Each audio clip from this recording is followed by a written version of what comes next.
Жаңа босанған аналарға айтар өсиетім десем, кеңесім, орыстарда айтады, правило 3Л деген бар: лежать, любить, лениться.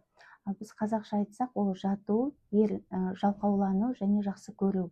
Жату ол несімен маңызды? Жаңа босанған ананың барлық ағзасы әлсіреп тұрады, ішкі органдары салбырап босап, жамбас сүйектері өте бос болады. Егер ол әйел көбірек жатып өзін күтетін болса, оның энергиясы өзін өзі қалпына келтіруге кетеді.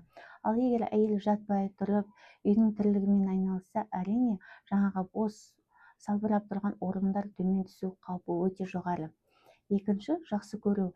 Әйел өзін жақсы көру арқылы өзіне көңіл бөле алады. Жақсы көрген әйел жаңағы баласына да көңіл бөліп, баласын емізеді.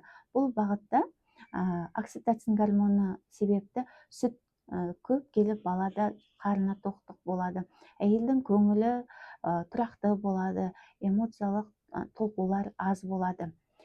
Үшінші, жалқаулық. Бізде әйелдер босанғаннан кейін туыс-туғанды шақырып, шілдехана жасау, немесе тағыдандай үй жинау, уборка деген бала-шағаның тірлігі, сонымен айналысып, өзімізді жаңа босанып келген екеніміз ұмытып кетеміз. Күнделікті өмір тірлігіне жүктіліктің ауыртпалығынан кейін жеңіл сияқты болып кіріп кетеміз де, ағзамыздың қалпына келмегенін ұмыту себепті оның үстіне көптеген асқынулар қосып аламыз.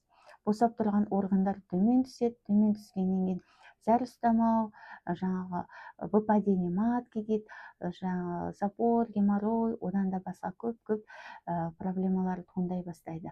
Бұны болдырмау үшін қыздар босанғаннан кейін, үйге келгеннен кейін өздеріңізді жақсы көріңіздер, көбірек жатып демалыңыздар, жалқаулыққа салынып, бүкіл істі бүгін бітіруге асықпаңыздар.